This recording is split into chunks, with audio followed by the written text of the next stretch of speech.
progress in the gym this week, so I feel good about it.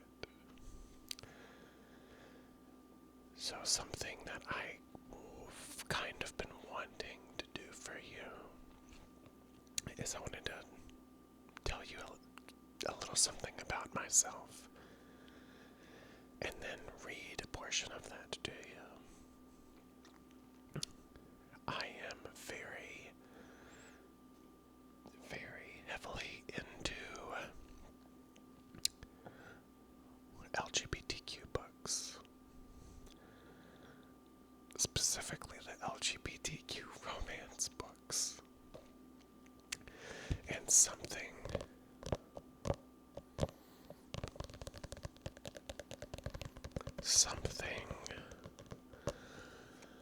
that I'd love doing while I'm working out or while I am working, cleaning, running,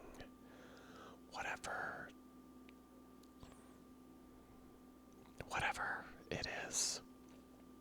I love doing it while I'm listening to an audiobook or reading a book. So I would like to read to you a little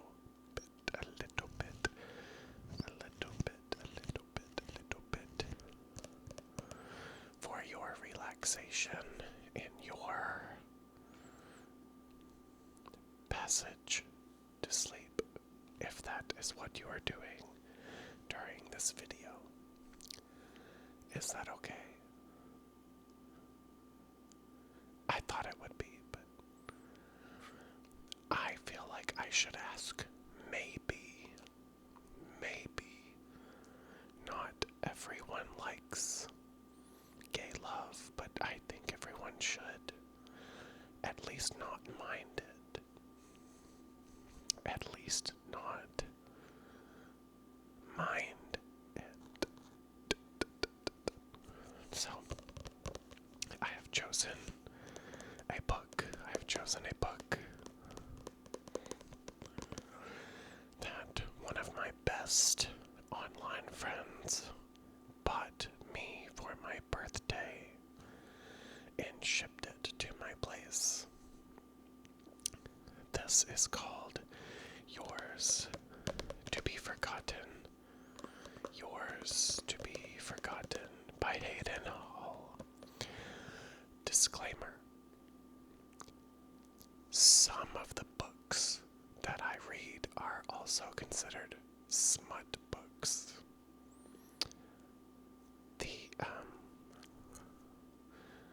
sun just went in a little bit, and that's fine. I chose to use natural lighting for today, and I don't think that you would matter that much or would care that much. So I'm gonna just read some of this to you, and we can start with the back. It says, "One of us regrets, the other one forgets. After a warehouse explosion wipes his memory of me, all I see is chance for redemption. I broke Ashton's heart 2 weeks ago when I chose my career over his warm embrace. And now I'm the only person who can help him find his memories. But reliving those moments is far from easy. Every step I take in Devil's Lake is a reminder of the biggest mistake that I've ever made.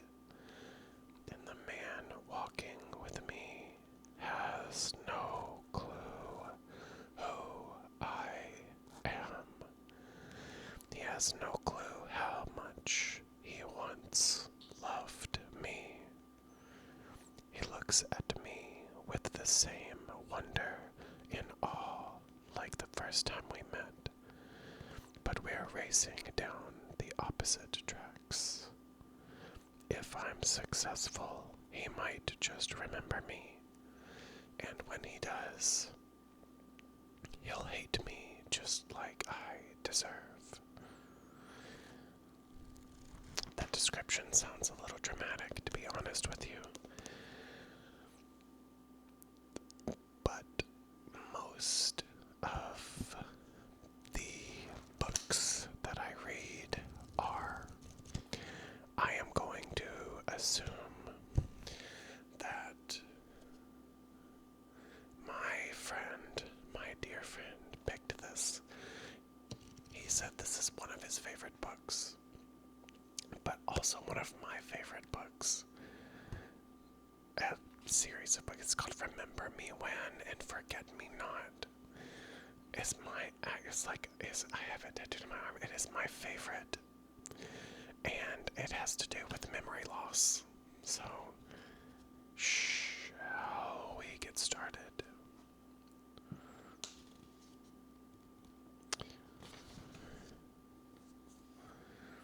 Prologue. I didn't look at and to be fair, I'm going to read this in ASMR, so it is going to be slow, it is going to be relaxing, and it is going to not deviate from this vocal. Just in case you were wondering, I didn't look at our photos today. I didn't open the red shoebox in which I'd packed them all away. But right, I should have thrown them out 20 months ago. But I never could bring myself to do just that.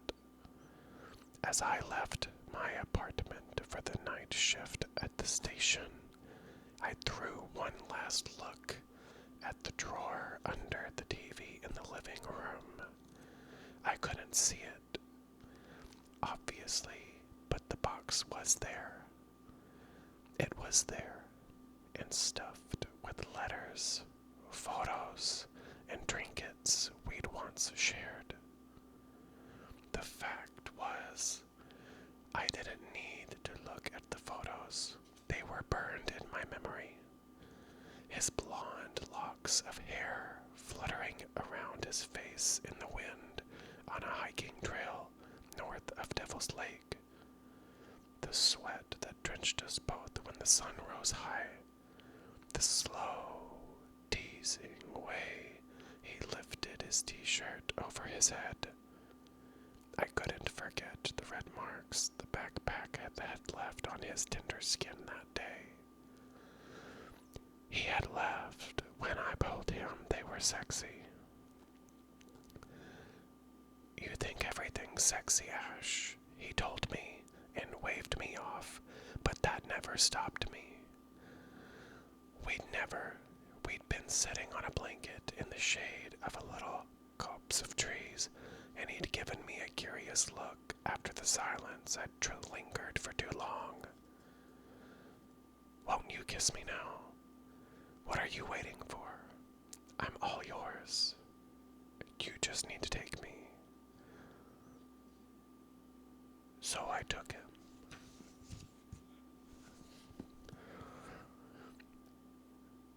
It was funny how those memories returned to me now and then. They didn't follow a pattern. They never emerged in the right order on special occasions. Like today, as I walked down the street, a memory of our first kiss wouldn't have surprised me. It was mid-December, and until close to 2 years ago, I would have expected us to be out of town for a few days. It had been a calm, stable life. Not much to do in a small town like Devil's Lake, but quite toil in the bed all year long, then go away for a few days for our anniversary. We'd officially become a couple on December 17th, but we'd met a few days earlier and walked a pair of rescue dogs together. It was the week that we celebrated. We had celebrated. Not now. Not anymore. By the time I reached the station, I was in a sullen mood. I wouldn't be playing cards tonight with Jim and Francis. Instead, I would say a few words, hope for another peaceful night, and sleep up in the lodge. Bro, what did you do? What did you do? He did something wrong. I'd never forget the icicles that had pierced my stomach in the seconds leading up to that kiss.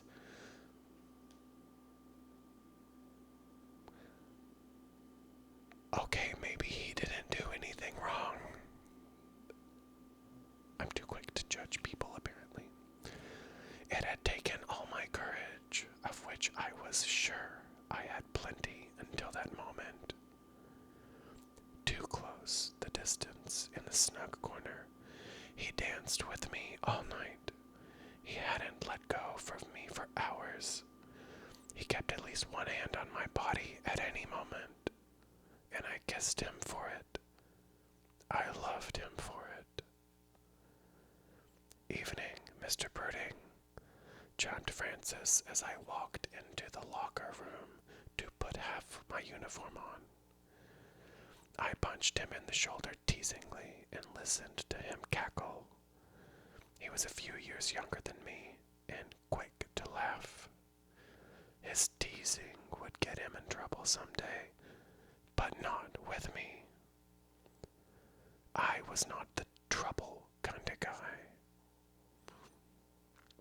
You're boring, you mean? A nasty voice whispered inside my head. You can't measure up to New York. One of those days, huh? Francis asked as we both took our winter sweaters off and dragged our crisp white t-shirts on.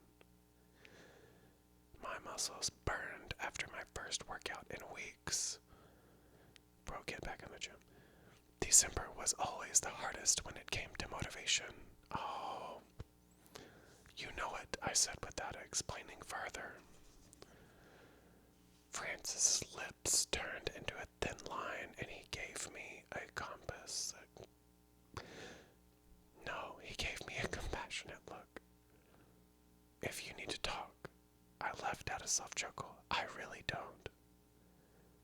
If you do, he said, lighter than a wisp of smoke. Thanks, I whispered. But I really don't. His shoulders moved in a way that said he was laughing on the inside. There wasn't a conversation out of which he came disturbed or sullen or sad. Every time someone spoke to him, Francis walked away chuckling to himself as if pleased he had the encounter, no matter what it was like. All clear so far? I asked. Aye, Captain. Nothing's on fire tonight, Francis said and saluted with 2 fingers to his forehead. We exchanged a few more words. Francis told me about Jill, his on-again, off-again girlfriend. Apparently, they were getting back together. Jim walked in last night and didn't seem to be in a much better mood than me. He grumbled a greeting, gave me a glance of pity because he knew exactly what day it was today, then changed into his uniform and walked out. I climbed the ladder to the lodge and slipped under the cover in the single bed. The calendar, though 3 years old, still hung on the wall across the room. Francis was the face of December. No doubt, come the new year, he would start the process all over again. And again, the year after that. At some point, the dates would all be correct again, if we just kept turning the same one over and over again. Yet even the calendar was a thorn in my heart. Logan had accompanied me to the shoot. He'd given me the Valentine's feeling just an hour before the photographs were taken so that I would match the feel they were looking for February. I chuckled to myself before remembering it was all gone. All of those little things were in ashes, and I just couldn't move. I just couldn't. By right, I should have moved on. Most days, I managed. Most days, I would wake up and not even remember him, but today was different. I cursed under my breath. No matter how hard I tried, I couldn't hate him. If I could hate him, I could find a way to burn him out of my mind. For a long while, I had entertained hopes that he would just show up on my doorstep, proclaim that life in the big city sucked, and show up, and he would throw his arms around me. He would be welcomed if he had never left. I'd stop hoping. Occasionally, I looked at the news headlines, seeking his name under them, but never found it. In all honesty, I wasn't looking hard enough. Perhaps I didn't want to know that he succeeded. I didn't want to know that I had been the thing that had stopped him from success. What's so wrong about our lives here? I asked him, eyes stinging, burning. These are your dreams, not mine, he told me. Never had I heard 6 words that so easily ripped my heart out. The footsteps approached the bottom of the lodge, and Francis climbed, then poked his head through the door shaft, still up.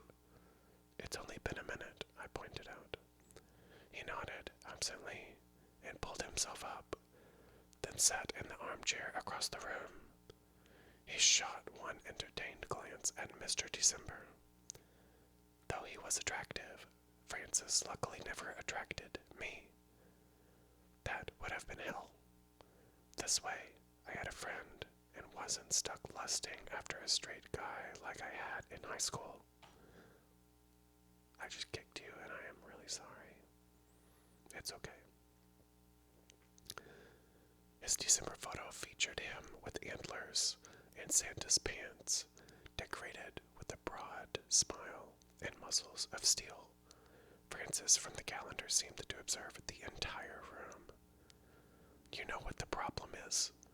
The real Francis asked lazily from the armchair. Do tell. I bent an arm over my head and sighed. You like this too much, he said. I didn't face him directly, but he still saw my frown. Don't deny it, Ash, he said. I know the feeling, man. Whenever Jill and I broke up, I stopped showering. I swear to God I loved being sad. If anyone even tried cheering me up, they ended up on my naughty list. It's safe to be gloom, I think. I scoffed. Don't do that, he said casually. You know I'm right. Anniversaries, Valentine's, Christmas, Easter. All those days you can remember super vividly, like shrines, and you intentionally do this to yourself. You really missed your profession, I said, and laughed to make some light out of it. Experience is the best teacher, he said with a snug smile. I've had plenty of that. I'm glad you two are back together, I said. Francis nodded. Moving on isn't easy, man, he added slowly. I feel good about this one. This time, we're back together after we've both moved on and allowed for some change, some growth, you know. I was going to make a joke about finger painting, but the phone rang, and moments later, alarms went off. Francis and I shared one startled look. The alarm meant only one thing: fire. alarms went off for cats stuck in the tree or men stuck on their roofs after the ladder broke during decoration efforts or the festival season. The look lasted only a heartbeat, and we both shot to our feet and grabbed our jackets. Francis was the driver, so he slid down first, and I followed. I landed on my feet with a heavy thump, threw on my dusty yellow jacket, and climbed into the truck. Jim was already inside, in the middle, and the hangar door was sliding open quickly. The siren went off as soon as Francis drove into the street, and Jim was shouting the crucial information. A lumber warehouse, Chief Branson was informed, north of the lake. Left turn for a shortcut and straight ahead. Nobody was in danger. The warehouse was locked up and no people were around. Stop the fire from spreading. The warehouse was likely beyond saving. Okay, I am going to pause right here because I think I have slowly realized that there is a change in perspective or point of view because the description on the back here, I haven't read this. That was a cold read. The description on the back, from yours to be forgotten. It says, after a warehouse explosion wipes his entire memory of me, all I see is a chance for redemption. I broke Ashton's heart 2 years ago when I chose my career over his warm embrace. So, we are getting in the beginning of this book the point of view of the guy who is going to get in through the warehouse explosion and forget his memory, and then I bet you it's going to shift from his point of view because he forgot everything to the boy who comes back from New York to take care of him because he lost his memories. I bet you that's what is happening. Well, it is what's happening.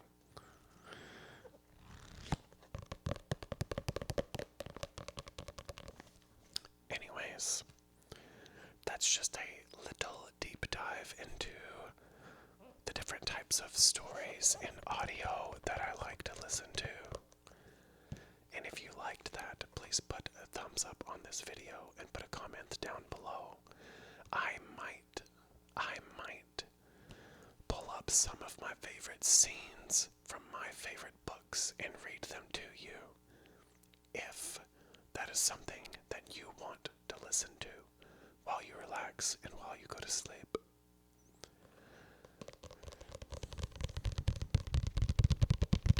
I do have some very nice videos that are coming out in the next couple of videos. Just a heads up. One of them is a guided meditation that I actually used to do guided meditations on this channel, and I loved them, and you all loved them, at least the people who have been here for years. A lot of the new people here, hello, it's nice to meet you. If you are even awake or listening at this point, that's okay. Because I'm trying different things out on this channel. It's all ASMR, but it's just content that I like to make or want to make for video purposes. And so, I'm just having fun because that's what you're supposed to do.